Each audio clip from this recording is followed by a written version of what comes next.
بسم اللہ الرحمن الرحیم یا ایہا الذین آمنوا کتب علیکم القصاص فی القتل الحر بالحر والعبد بالعبد والانثى بالانثى فمن عفی له من اخیہ شیء فاتباع بالمعروف واداء الیہ بإحسان ذلک تخفیف من ربکم ورحمہ ومن اعتدى بعد ذلك فله عذاب علیم ولکم فی القصاص حیاۃ یا اولی الالباب صدق اللہ مولانا العظیم۔ عزیز طلبہ و طالبات، کل ہم نے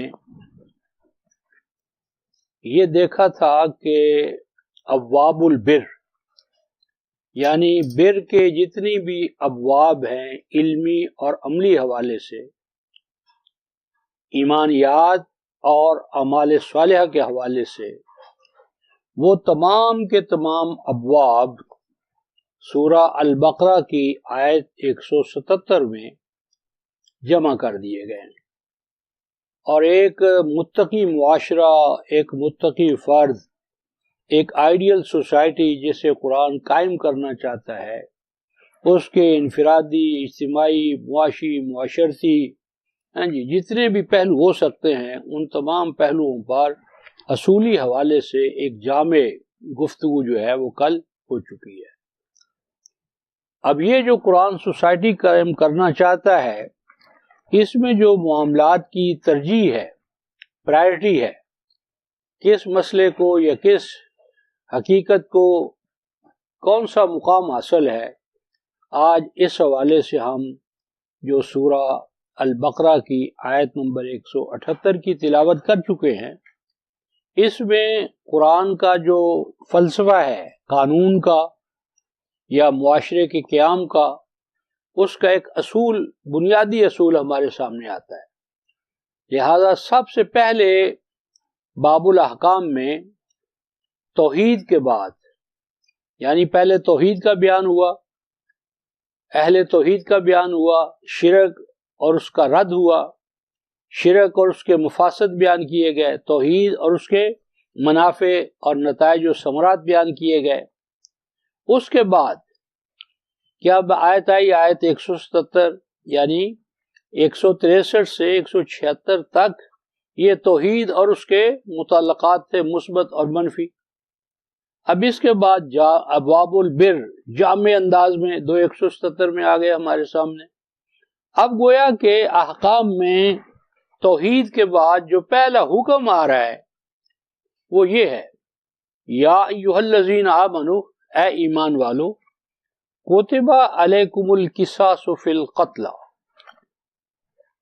اسلامی سوسائٹی یا کوئی بھی انسانی سوسائٹی جو کسی بھی درجے میں مدح یا ستائش کے مقام پر ہو سکتی ہے، اس کی پہلی پہچان یہ ہے کہ وہاں انسانی جان کا احترام ہو، انسانی جان محترم ہو، وہ انسان چھوٹا ہو یا بڑا، گورا ہو یا کالا، آزاد ہو یا غلام، مرد ہو یا عورت، ان تمام امتیازات سے بالا ہر انسان جو ہے وہ دوسرے انسان کا ہم پلہ ہے، خواہ اس کا رنگ کچھ ہے، نسل کچھ ہے، زبان کچھ ہے، جنس کچھ ہے، ہر حوالے سے انسان انسان کے ساتھ ہم پلہ ہے، ہم مرتبہ ہے، ہم سر ہے، اور جو کچھ ایک کو دوسرے پر ترجیح حاصل ہوگی وہ آگے چل کر بیان کیا جائے گا کہ ان اکرمکم عند اللہ اتقاکم، کہ اگر امتیاز کچھ ہونا ہے تو وہ تقوی کی بنیاد پر ہے،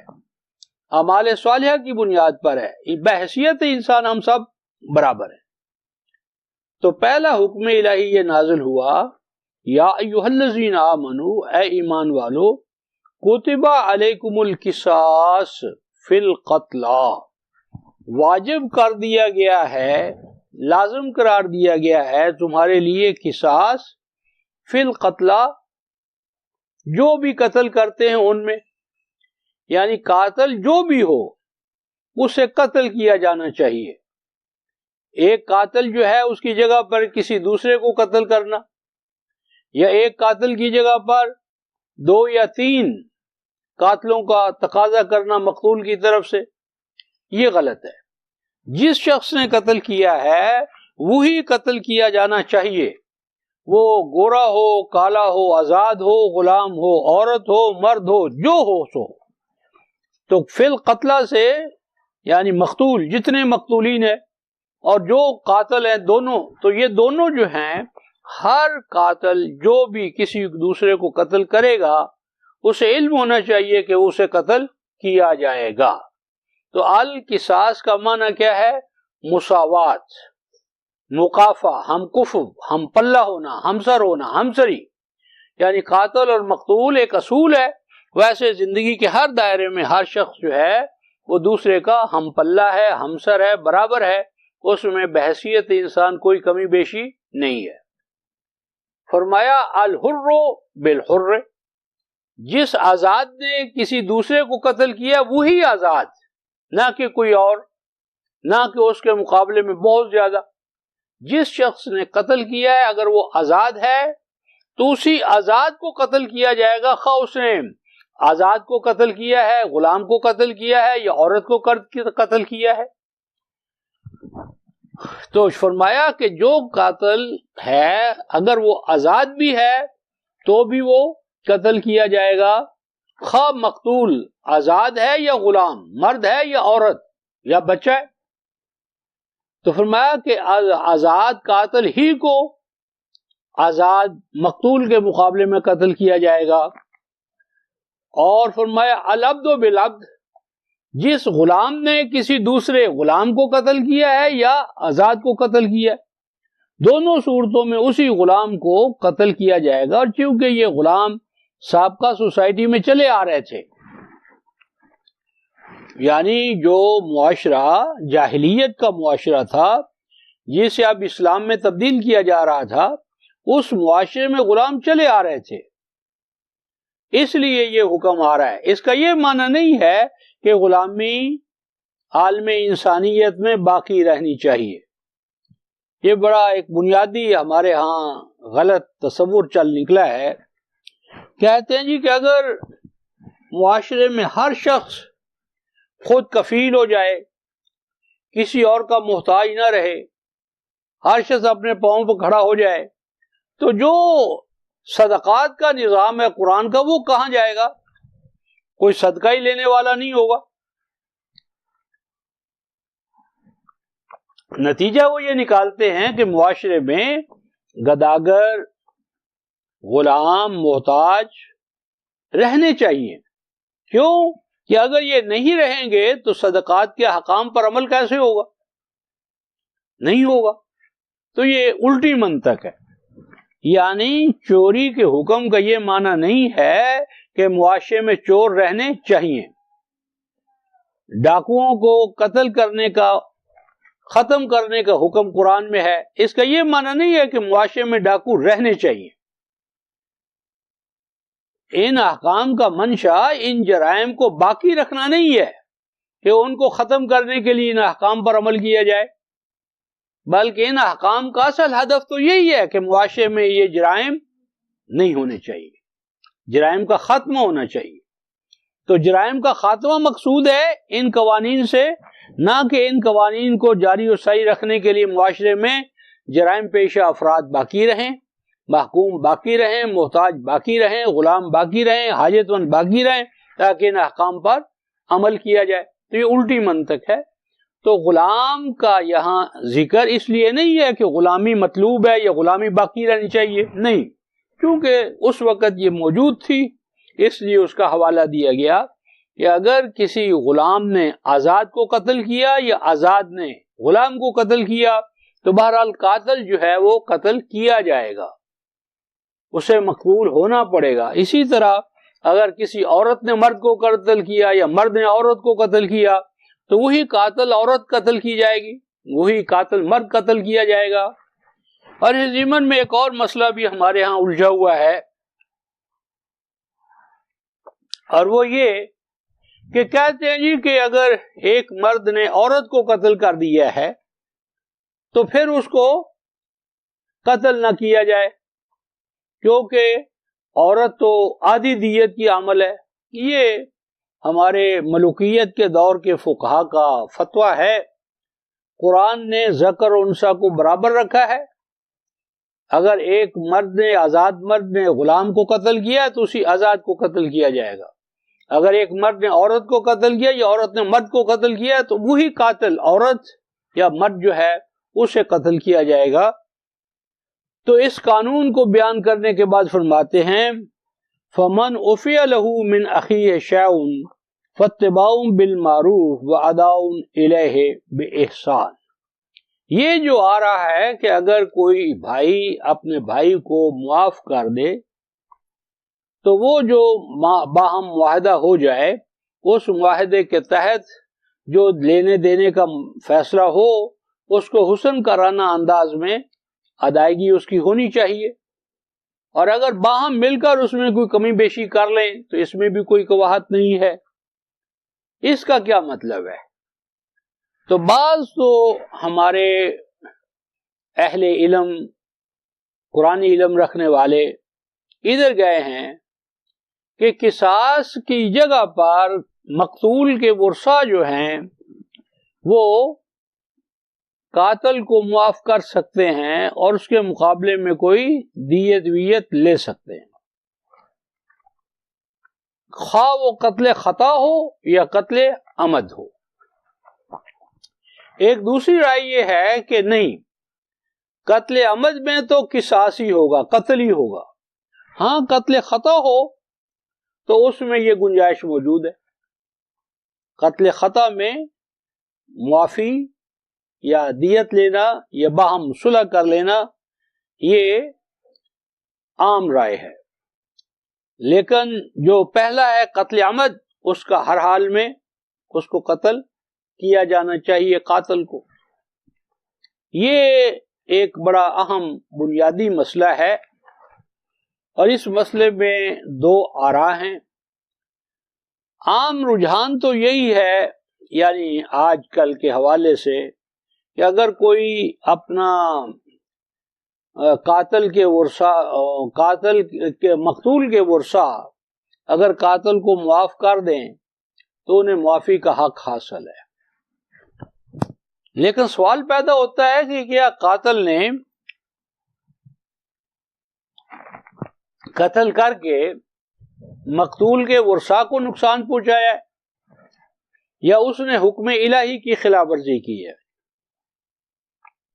قتل کا تعلق، قصاص کا تعلق حدود اللہ کے ساتھ ہے، تو کیا حدود اللہ کو ڈراپ کرنا، ختم کرنا یا اس کے اندر کوئی ترمیم یا امینڈمنٹ کرنا، یہ انسانوں کو یہ حق حاصل ہے؟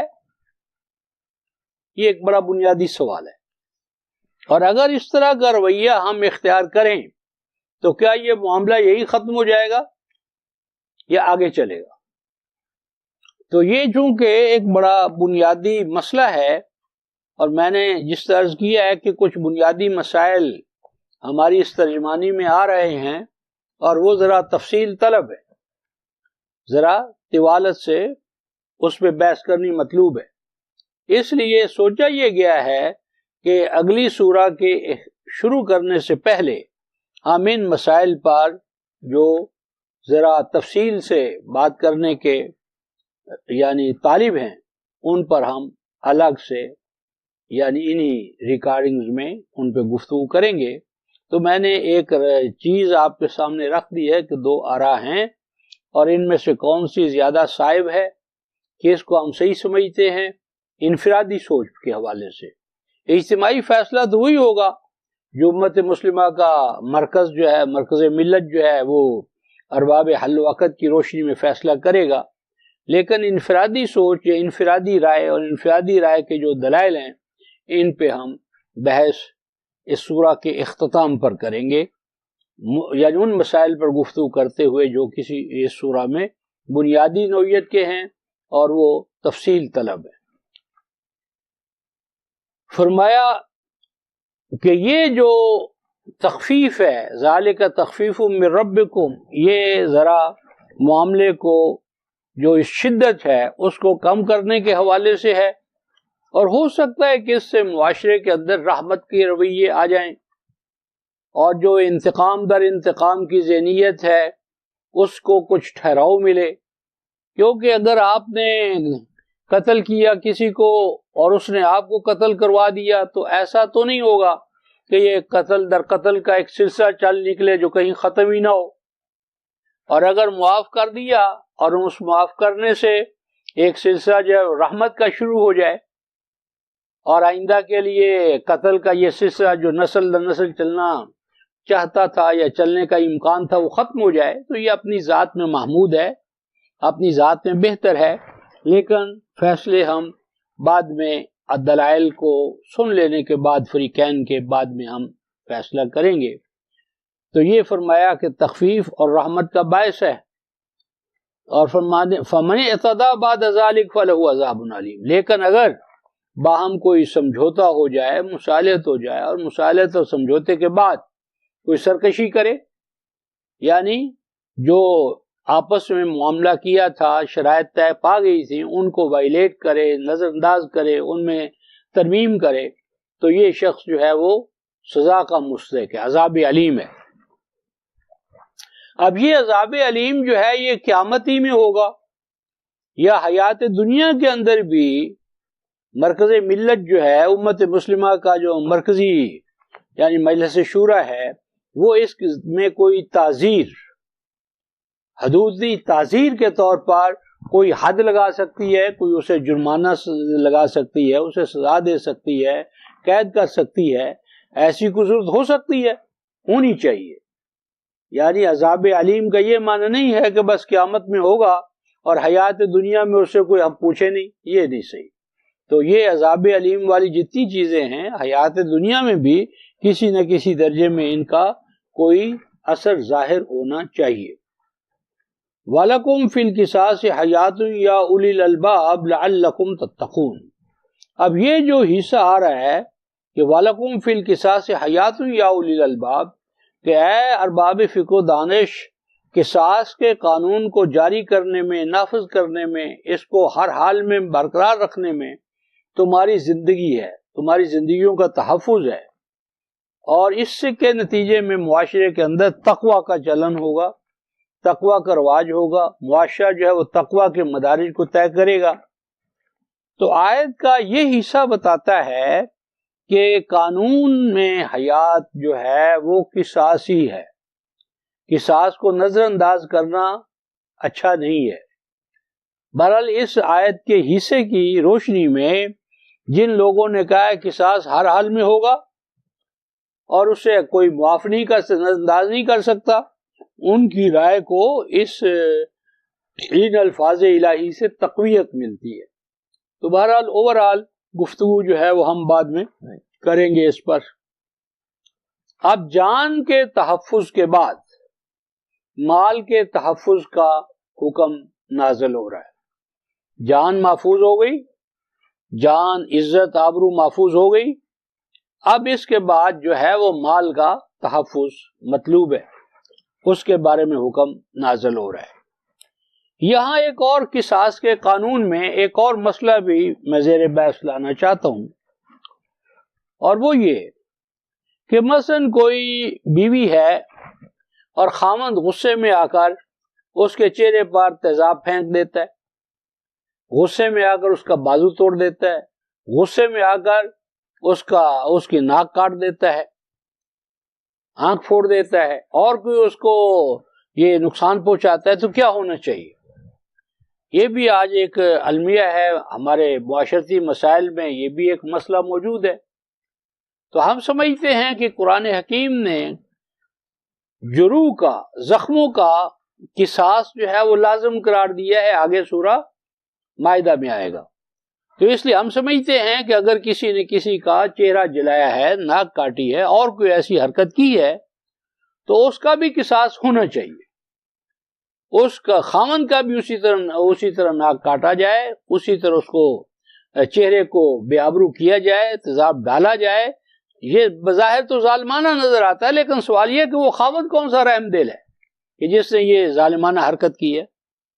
تو اگر خاوند یہ ظلم کر رہا ہے اور اس کو ہم کہیں نہیں صاحب اب اس کو سزا نہ دی جائے، تو یہ تو ایک روایت قائم رہے گی اس لیے ہر فرد کو یہ علم ہونا چاہیے کہ جو میں کسی کے ساتھ کروں گا وہ میرے ساتھ کیا جائے گا، مجھے کوئی چھوڑے گا نہیں۔ اگر وہ کمزور ہے تو کمزور ہو، قانون تو کمزور نہیں ہے، حکومت تو کمزور نہیں ہے، جماعت مومنین تو کمزور نہیں ہے، وہ تو ہر حال میں اس کو نافذ کرے گی۔ تو اس لیے یہی بہتر ہے کہ قانون قصاص کو یہاں بھی نافذ کیا جائے اور اس کے چہرے پر اسی طرح تضاب ڈالا جائے، اس کو بے شکل کیا جائے، بد شکل کیا جائے، جیسا اس نے کیا ہے ویسے کیا جانا چاہیے، تاکہ معاشرے میں امن اور امان اور تحفظ اور حرمت جو ہے وہ ایک دوسرے کی برقرار رہ سکے۔ تو اس جان کے تحفظ کے بعد اب مال کا احترام اور مال کا تحفظ، اور جو شخص کسی نے کسب کیا ہے اپنی محنت سے، جد و جہد سے، اس پر حق ہے، اس حق کا احترام کرنا چاہیے اور ہر حال میں اسے محترم ماننا چاہیے اور اسے کوئی گزاند نہیں پہنچنا چاہیے۔ تو اس حوالے سے اب حکم نازل ہوتا ہے، کتب علیکم اذا حضر احدکم الموت ان ترک خیرا الوصیۃ للوالدین والاقربین بالمعروف حقا علی المتقین فمن بدلہ بعدما سمعہ فانما اسمہ علی الذین یبدلون ان اللہ سمیع علیم فمن خاف من موص جنفا او اثما فاصلح بینہم فلا اثم علیہ ان اللہ غفور رحیم۔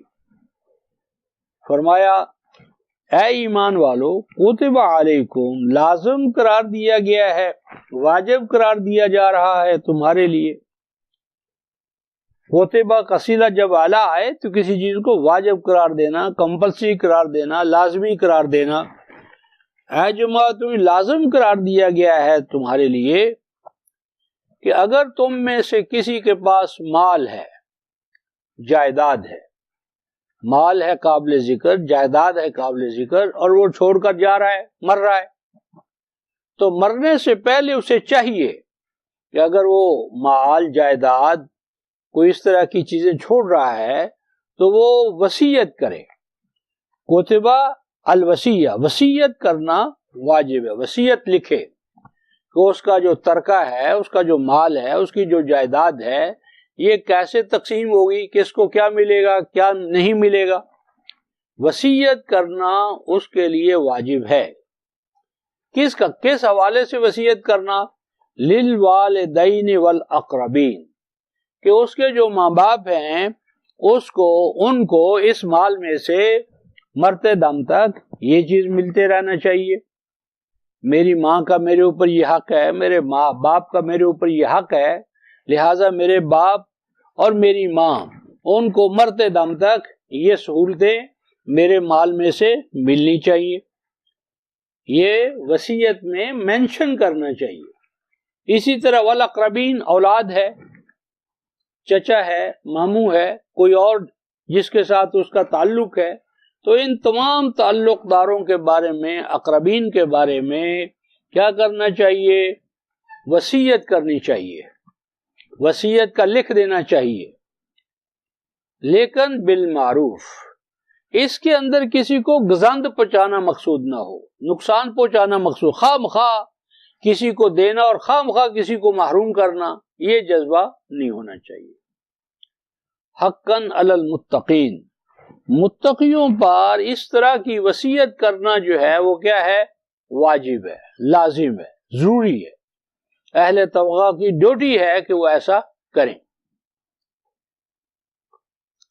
آگے ارشاد فرمایا، فمن بدلہ بعدما سمعہ، اب ایک آدمی جو ہے وہ مر رہا تھا، مرنے کے دوران اس نے وصیت کی اور اس کا کوئی بھائی جو ہے وہ وصیت سن رہا تھا، یعنی اس نے بلایا، بھئی فلاں آدمی کو بلا لاؤ، میں یہ وصیت کرنا چاہتا ہوں، اس نے وصیت کر دی، وصیت تحریر میں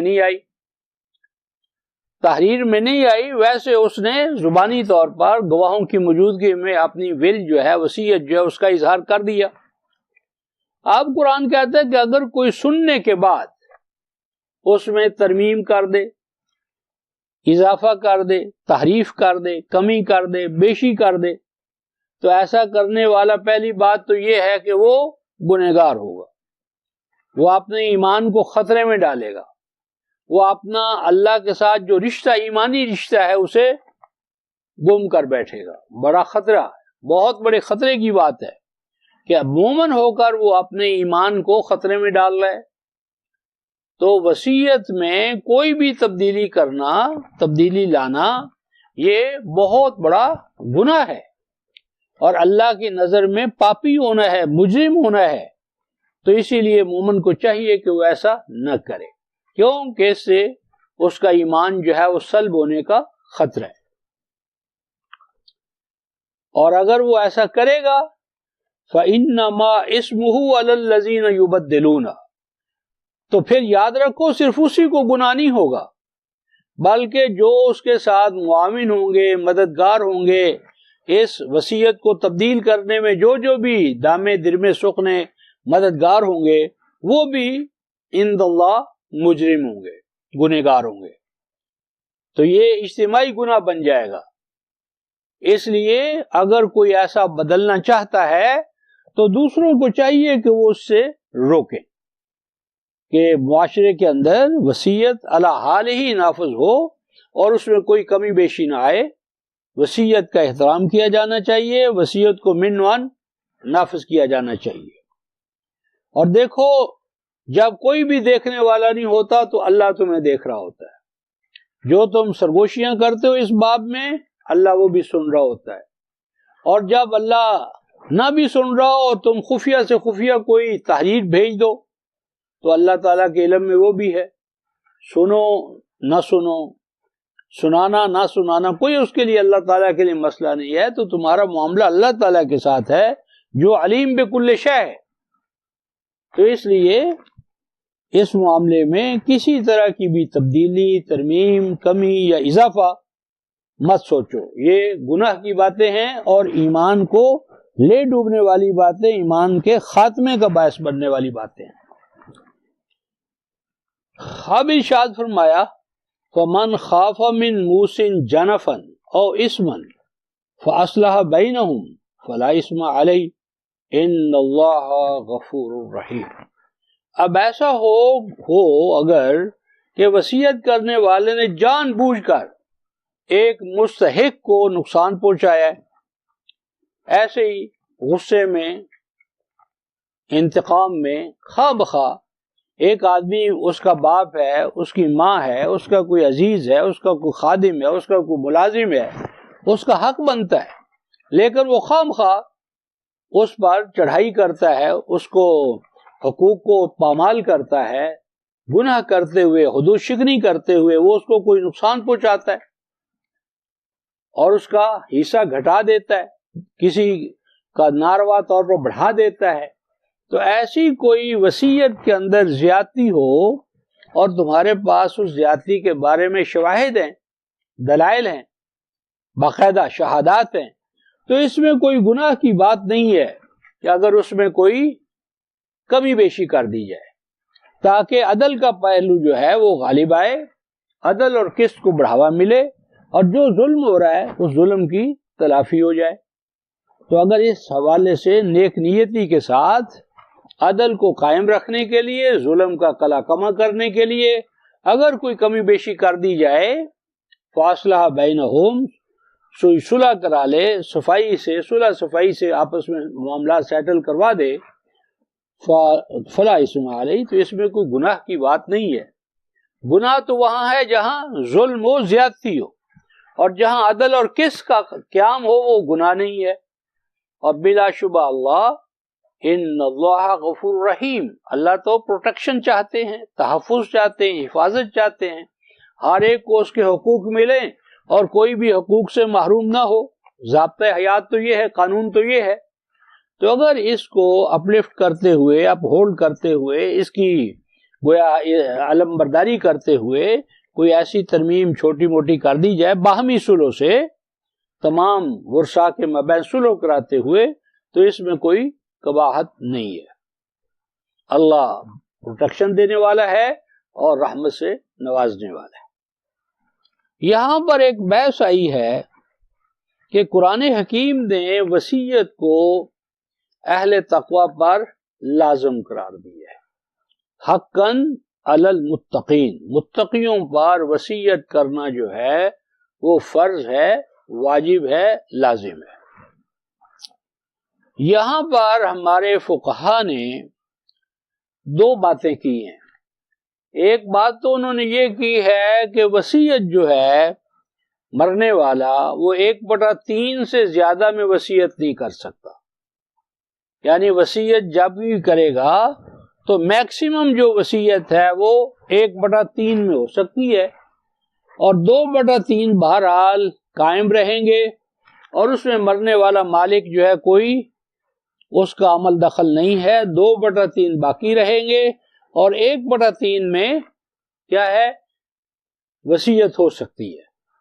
ایک تو یہ ترمیم کی ہے فقہا نے اللہ تعالیٰ کے اس حکم میں کہ لا وصیت جو ہے وہ ثلث میں ہے، 1/3 میں، 1/3 سے زائد جو ہے 2/3 وہ ہر حال میں محفوظ رہے گا۔ یعنی کل اگر آپ کے پاس 100 روپیہ ہے مرنے والے کے پاس، یا فرض کر لو کہ 3000 چھوڑ کر جا رہا ہے، تو 1000 کے بارے میں وصیت کر سکتا ہے، 2000 لازماً باقی رہیں گے۔ اور دوسرا یہ انہوں نے ترمیم کی ہے کہ وصیت اس کے حق میں ہوگی جو وارث نہیں بنے گا، یعنی جو ماں ہے، باپ ہے، اولاد ہے، بیوی ہے، خاوند ہے، یہ جو ہیں ان کو کیا کہتے ہیں، جن کے حقوق متعین ہے کہ اس کو اتنا ملے گا، اس کو اتنا ملے گا، تو یہ جن کے حقوق قرآن نے سورہ النساء میں متعین کر دیے ہیں، ان کے بارے میں فقہا نے کہا ہے کہ لا وصیۃ لوارث، کہ جو وارث بن رہا ہے وارث کے حوالے سے آپ کوئی وصیت نہیں کر سکتے۔ اب یہ جو دو شرطیں ہیں ہمارے فقہا نے لگائی، ہم سمجھتے ہیں کہ یہ دونوں شرطیں قرآن کی روح سے جائز نہیں ہے۔ اب یہاں سوال پیدا ہوگا، بھئی وہ جو کہہ رہے ہیں وہ تو کہتے ہیں کہ اللہ کے رسول نے ایسا نہیں کیا، اللہ کے رسول نے یہ کہا ہے کہ وصیت 1/3 سے زیادہ میں نہیں ہو سکتی، اور وصیت ان کے لیے نہیں ہو سکتی جو وارث ہیں، تو آپ کیسے اس کو کہتے ہیں کہ یہ صحیح نہیں ہے؟ سوال یہ ہے کہ اللہ کے رسول جو تھے وہ کتاب اللہ کے ماتحت تھے، کتاب اللہ پر حاکم اور قاضی نہیں تھے۔ رسول کا مقام کیا ہے؟ متبع، وہ قرآن کے متبع تھے، قرآن کے فالوور تھے، قرآن کے ماتحت چلنے والے تھے، قرآن کو اپنے ماتحت چلانے والے نہیں تھے۔ یہ بنیاد ہے۔ اس ضمن میں بے شمار مقامات ہیں، لیکن بالخصوص سورہ الانعام آیت 50 اور سورہ یونس آیت نمبر 15-16 میں واضح الفاظ میں قرآن یہ کہتا ہے کہ رسول کا اعلان ہے، ان اتبع الا ما یوحی الی، کہ میں تو پیچھے پیچھے چلتا ہوں اس چیز کے جو اللہ تعالیٰ میری طرف وحی کر دے۔ یعنی وحی قرآن جو ہے وہ رسول پر حاکم ہے، قاضی ہے، رسول کے لیے بھی وہ اٹل ہے، امت کے لیے بھی اٹل ہے۔ رسول کے لیے بھی قرآن کی اتباع واجب ہے، امت کے لیے بھی واجب ہے۔ اور قرآن بھی، قرآن کے باب میں یا آمن الرسول بما انزل الیہ من ربہ والمؤمنون، سورہ البقرہ آیت 285، رسول بھی مومنین کی جماعت میں شامل ہے ایمان بالقرآن کے حوالے سے۔ پس قرآن رسول کے لیے بھی حاکم ہے، امت کے لیے بھی، رسول کے لیے بھی قرآن قاضی ہے، امت کے لیے بھی، امت پر بھی قرآن کی اتباع واجب ہے، رسول پر بھی واجب ہے۔ پس رسول کوئی ایسی یعنی بات نہیں کہہ سکتا جس سے قرآن کا جو ہے حکم منسوخ ہو جائے۔ اب مسئلہ یہ رہا جی کہ وہ قرآن کی فلاں آیت میں یہ ہے، تو وہ جس آیت کو بنیاد بناتے ہیں کہ جی اب وصیت ختم ہو گئی ہے، اسے جب ہم پڑھتے ہیں تو وہ وصیت والی جو آیت ہے اس کو وہ ورثوں والی جو آیت ہے وہ قائم رکھتی ہے، اس کو منسوخ نہیں کرتی۔ اس ضمن میں سورہ النساء جو ہے، چوتھی سورہ جو ہے، اس کی جو آیت 11 اور 12 ہے، جس میں وصیت کے بعد ورثہ مرنے والے جو ہے اس کے جو وارث ہیں ان کے جو قرآن حکیم نے حصے مقرر کیے ہیں، اور ان حصوں پر عمل درآمد کی جب قرآن بات کرتا ہے تو وہاں ایک دفعہ نہیں، ایک سے زیادہ دفعہ قرآن یہ اعلان کر رہا ہے۔ یہ میں الفاظ آپ کے سامنے پڑھتا ہوں۔ قرآن یہ کہتا ہے کہ اے ایمان والو، یوصیکم اللہ فی اولادکم للذکر مثل حظ الانثیین، یہ آیت نمبر 11 اور پھر 12، کہ اے ایمان والو، اللہ تعالیٰ تمہیں حکم دیتا ہے کہ جب مال تقسیم کرو تو عورت کو ایک حصہ دو، 1 روپیہ دو، مرد کو اولاد میں 2 دو۔ یہ بھی ہم بحث کریں گے کہ عورت اور مرد کا جو میراث میں حصہ کم یا زیادہ ہے، کیا یہ انصاف پہ مبنی ہے؟ کیا اس میں عورت پر ظلم تو نہیں ہوا؟ نہیں، عورت پہ ظلم نہیں ہے، اس پہ ہم بحث کریں گے۔ لیکن آگے قرآن یہ کہتا ہے کہ اس حکم پر جو عمل کرنا ہے یہ کب کرنا ہے؟ اگر وہ جو مرنے والا ہے اس نے وصیت نہیں کی، اگر مرنے والا مرے اور اس نے وصیت نہ کی ہو تو پھر ہم اس طرح عمل کریں گے۔ قرآن یہ کہتا ہے من بعد وصیت یوصی بہا او دین، کہ جو اللہ تعالیٰ نے کہا ہے نا کہ فلاں کو اتنا دو، فلاں کو اتنا دو، یہ دینے لینے کا عمل اس وقت ہوگا، نمبر 1 مرنے والے کا قرض ادا کیا جائے۔ سب سے پہلے مرنے والے کے ذمے اگر کوئی قرض ہے تو سب سے پہلے وہ قرض ادا کیا جائے، یہ پہلی بات ہے۔ قرض کے بعد قرآن کہتا ہے وصیہ، کہ جو وہ وصیت کر چکا ہے اس وصیت پر بھی عمل کرنا چاہیے۔ پہلے قرض ادا ہو، قرض کے بعد جو وصیت ہے اس پہ عمل ہو، دین اور وصیت کے بعد جب بچے گا تو اس کو ہم ان حصوں کے مطابق تقسیم کریں گے جو قرآن نے ہمارے سامنے رکھے۔ کیا مانا؟ کیا معلوم ہوا؟ معلوم یہ ہوا کہ وصیت منسوخ نہیں ہوئی، وصیت آلریڈی ایگزسٹ کر رہی ہے۔ ان احکام پر جو سورہ نساء کی آیت 11 اور 12 میں ہیں، ان احکام پر عمل اس وقت ہوگا جب قرض بھی ادا ہو جائے اور وصیت پر بھی عمل درآمد ہو جائے۔ تو قرآن کہاں کہہ رہا ہے کہ وصیت ختم ہو گئی ہے؟ بلکہ قرآن تو یہ کہہ رہا ہے کہ ان احکام پر حصوں کی تقسیم قرض کے بعد اور وصیت پر عمل درآمد کے بعد۔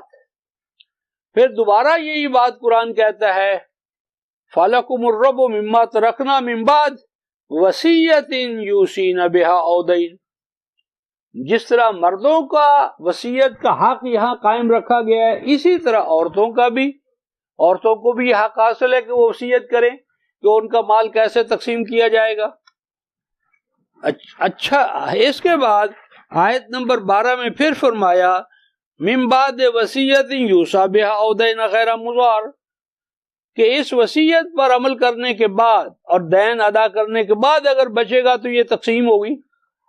یعنی کہنا ہم نے یہ ہے کہ جس آیت کو ہمارے فقہا نے کہا کہ آیت البقرہ کی آیت 180 منسوخ ہے، کیوں؟ اس لیے کہ سورہ نساء کی آیت 11 اور 12 میں اللہ نے حصے مقرر کر دیے ہیں کہ یوں تقسیم کرو، لیکن دوستو وہ آیت تو خود کہہ رہی ہے کہ میرے اوپر عمل تب ہوگا جب دین، قرضہ اور وصیت اس پہ عمل درآمد ہو جائے۔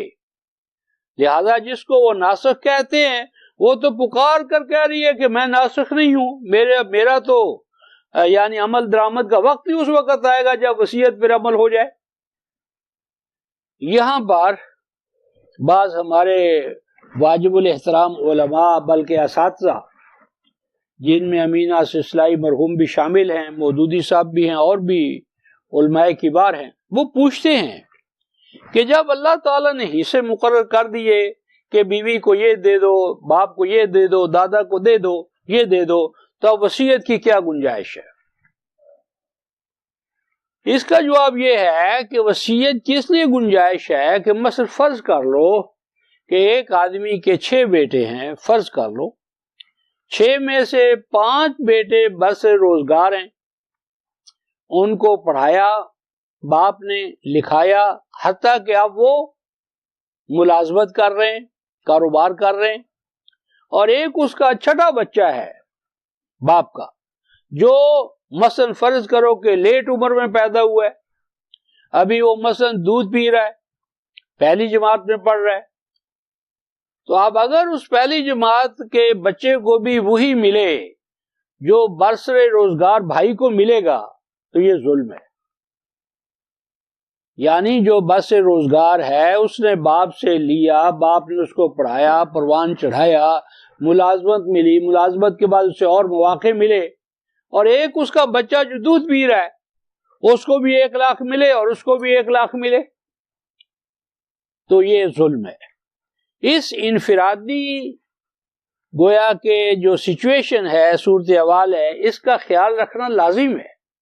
اسی طرح فرض کر لو کہ ایک شخص کی 2 بیویاں ہیں، قانونی طور پر جائز قرآن کی حدود کے اندر یتامہ کے حوالے سے۔ اب ایک بیوی ہے جس کی اولاد سارا کچھ برسر روزگار ہے، اور ایک دوسری عورت ہے، بیوی ہے، اس کے چھوٹے چھوٹے بچے ہیں جن کی ابھی تعلیم بھی ہونی ہے، تربیت بھی ہونی ہے، تو اب دونوں کو اگر یکساں برابر کر دیا جائے تو یہ ظلم ہے۔ اسی طرح فرض کر لو کہ ایک شخص ہے، اس کا باپ ہے، یعنی ایک شخص ہے عیسائی، وہ ہو گیا مسلمان، ہندو ہے مسلمان ہو گیا۔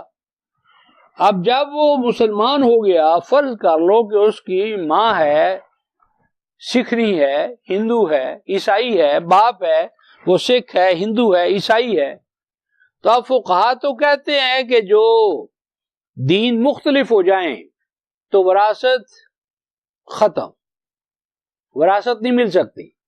ہندو کی مسلمان کو، مسلمان مرے، ہندو تھا مسلمان ہو گیا پھر مر گیا، تو اب اس مسلمان کی جو ہندو تھا اب مسلمان ہوا، مرا، تو اس کی وصیت جو ہے وہ وارث جو ہے، وراثت جو ہے وہ کافر باپ کو نہیں ملتی، کافر ماں کو نہیں ملتی فقہا کے کہنے کے مطابق۔ لیکن اگر وہ ماں مرے یا باپ مرے ہندو اور یہ اب مسلمان ہو چکا ہے تو یہ اس کا حق لے گا۔ کیوں؟ اس لیے کہ الاسلام یعلو ولا یعلی علیہ، اسلام تو بھئی غالب دین ہے،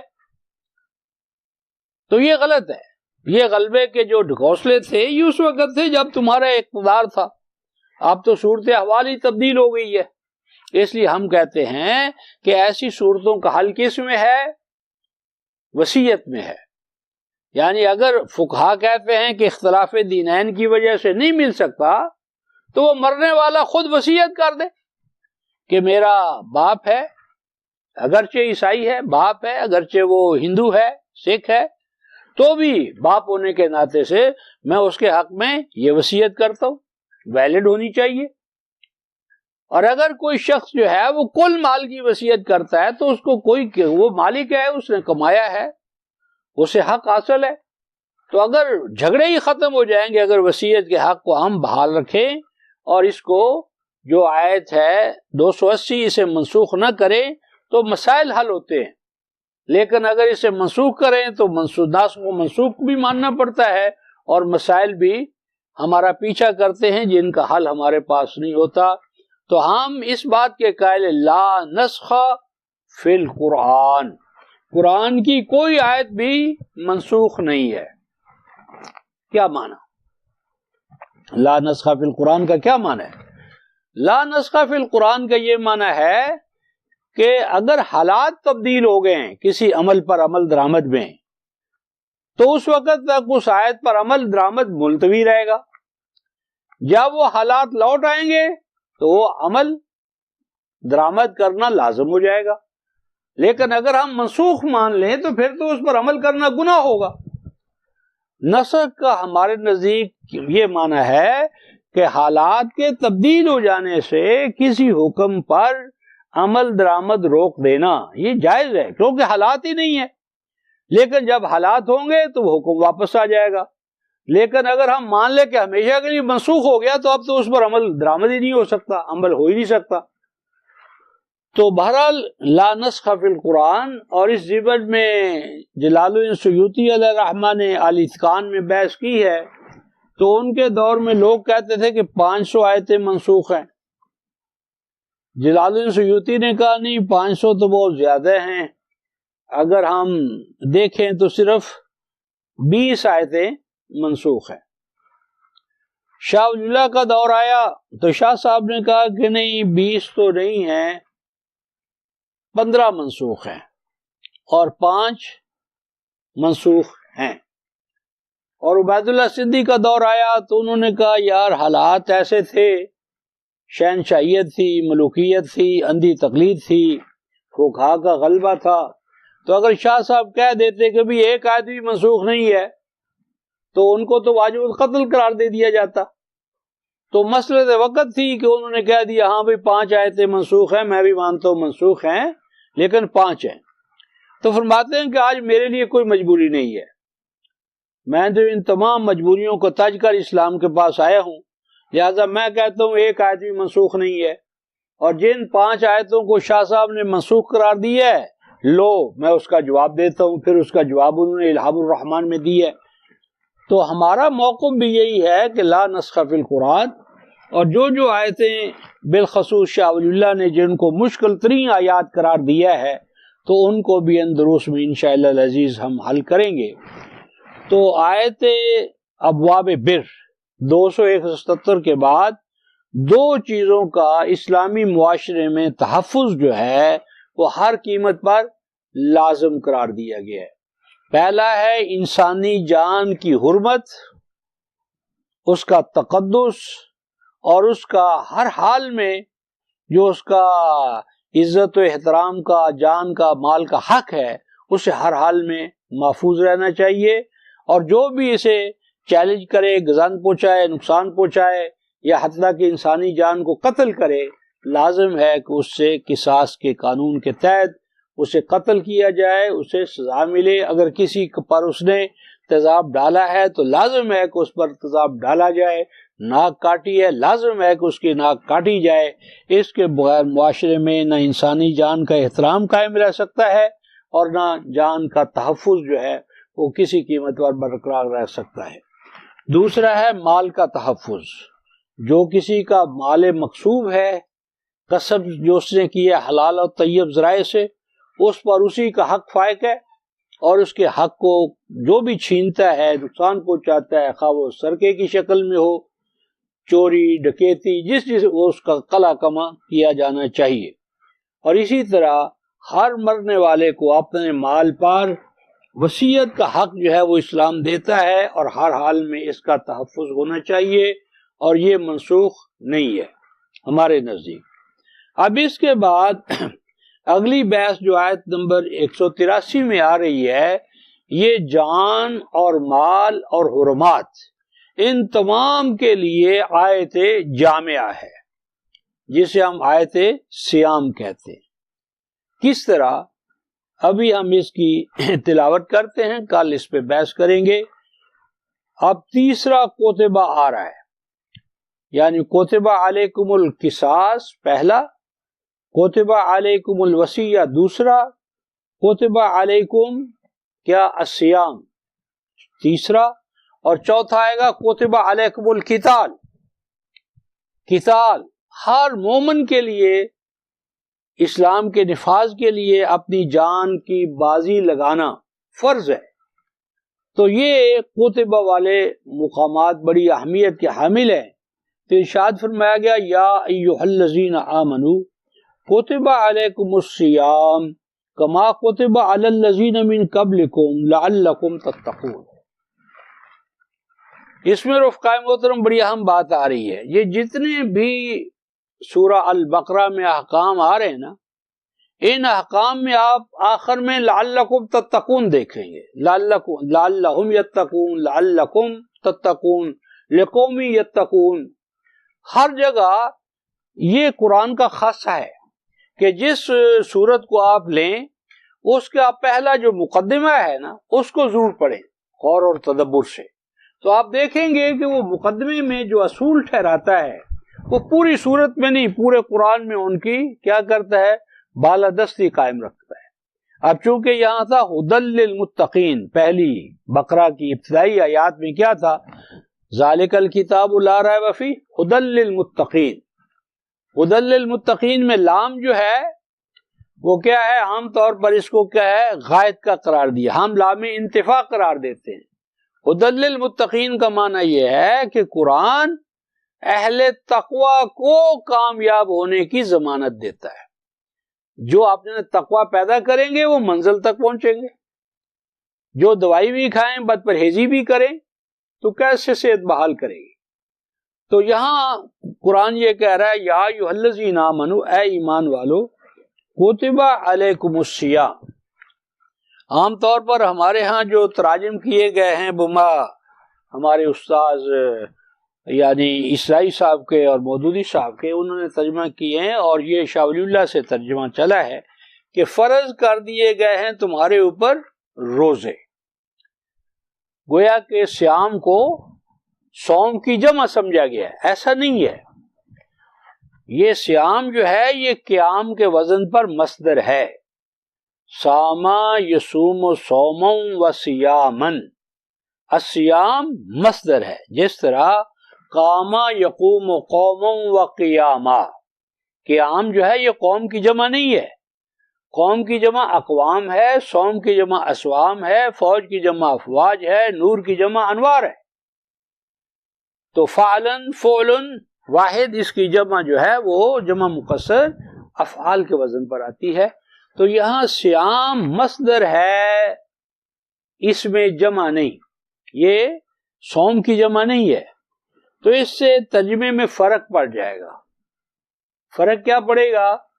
وہ فرق یہ پڑے گا کہ ایک شخص کہتا ہے کتب علیکم الصیام، تم پر روزے فرض کیے گئے ہیں، یعنی روزوں کی تعداد، ایک روزہ، دو روزہ، 3 روزے، 4 روزے، تعداد پر نظر پڑے گی۔ اور اگر صیام کا معنی ہم لیں گے مصدر کے حوالے سے تو اس کا معنی ہوگا کہ صائم بننا فرض کیا گیا ہے۔ اور صائم کیا کون ہوتا ہے؟ جو لعلکم تتقون، جو آپ نے تقوی پیدا کرے۔ تو کتب علیکم الصیام کا اگر ہم معنی کریں گے کہ تم پر صائم بننا فرض ہے، تو اس صورت کے اندر ہر فرد جو ہے جو صیام کے عمل سے گزر رہا ہے اس کی نظر کس پر ہوگی؟ تقوی پر ہوگی۔ ہر آن وہ یہ دیکھے کہ کل کی بنسبت آج اس میں تقوی کی زیادہ آبیاری ہوئی ہے، نمود ہوئی ہے، تقوی کے اثرات میں بڑھوتری ہوئی ہے، اضافہ ہوا ہے، یا صرف کھانے پینے، ہاں جی، کچوریاں کھانے اور بھلے کھانے اور جو افطاری کا سامان ہے، سحری کا سامان، اس میں کئی گنا اضافہ کر کے مقروض ہو رہے ہیں، تو مقصود ہی کو غارت کر رہے ہیں۔ تو کتب علیکم الصیام میں تمہارے لیے کیا ہے؟ روزہ رکھنا سے زیادہ روزے دار بننا، صائم بننا، یہ تم پر فرض قرار دیا گیا ہے۔ اور یہ صائم بننے کا کورس جو ہے وہ شہر رمضان میں ہے۔ رمضان پورے کا پورا وہ کیا ہے؟ شہر قرآن ہے، شہر الصیام ہے۔ تو صیام کیا ہے؟ رمضان کے لیے، اور رمضان قرآن کے لیے ہے۔ تو قرآن کے لیے رمضان ہے اور قرآن ہی کے لیے صیام ہے۔ اسی لیے آگے آئے گا لِتُقَبِّرُوا اللَّهَ عَلَى مَا حَدَاكُمْ، لِتُقَبِّرُوا اللَّهَ عَلَى مَا حَدَاكُمْ، جو احکام کی حکمتیں بیان کی جا رہی ہیں اسی میں تُقَبِّرُوا اللَّهَ عَلَى مَا حَدَاكُمْ وَلَعَلَّكُمْ تَشْكُرُونَ۔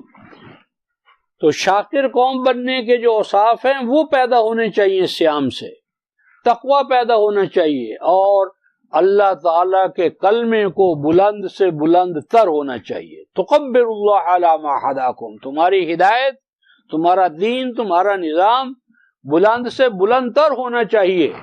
اور اگر رمضان سے پہلے بھی سرنگو تھا، اب بھی سرنگو ہے، تو کیا فائدہ، کیا غایت ہم نے حاصل کی؟ تو بہرحال اے ایمان والو، کتب علیکم الصیام، واجب قرار دیا جا رہا ہے تمہارے لیے صائم ہونا، جیسا کہ واجب قرار دیا گیا تھا صائم ہونا ان لوگوں کے لیے جو تم سے پہلے تھے. یعنی جتنی بھی اقوام آئی ہیں ان کے لیے صائم بننا فرض قرار دیا گیا تھا. اور صیام کی غایت کیا ہے، مقصد کیا ہے، نصب العین کیا ہے؟ لعلکم تتقون، تاکہ 177 کا جو ابواب البر کا جو جامع لیکچر تمہارے سامنے یا عنوان تمہارے سامنے یا باب تمہارے سامنے آیا تھا، اس کے تمام شیز تمہاری انفرادی اور اجتماعی شخصیت میں پیدا ہو سکیں. پھر فرمایا ایام معدودات، یہ عمل کوئی لا تعداد دنوں پر مشتمل نہیں ہے. یہ شہر رمضان میں جو اعمال ہیں یہ گنتی ہے، غیر محدود نہیں ہے. تو پس جو تم میں سے مریض ہو یا عین سفر کی حالت میں ہو یا سفر ہی میں رہتا ہو، فعدۃ من ایام اخر، تو وہ یہ ٹریننگ دوسرے ایام میں لے لے. تو یہ، اور جو پھر سفر سے واپس لوٹ آئیں اور جن کی صحت جو ہے وہ بحال ہو جائے، تو ان کو چاہیے کہ وہ صائم کے عمل سے گزرے. اور اگر وہ کم سے تو آ گئی ہے مرض کے بعد، لیکن اس میں سخت نہیں ہے کہ وہ صیام کے عمل سے گزر سکے، تو وہ فدیہ دے سکتا ہے. یا مسلسل سفری کی حالت میں ہے، سفر ختم ہی نہیں ہوتا اس کا، تو وہ بھی صدقہ دے سکتا ہے. لیکن صیام کے عمل سے گزرنا بہرحال تمہارے لیے بہتر ہے. لیکن یہ جو آیت 184 ہے اس پر بعد میں ہم مزید گفتگو کریں گے، کیونکہ اس میں بہت سے مسائل ہیں. تو اس طرح ہم آیت نمبر 184 پر رکتے ہیں، اور کل دوبارہ ہم یہیں سے اپنی بحث کا آغاز کریں گے. تو آخر دعوانا ان الحمد للہ رب العالمین.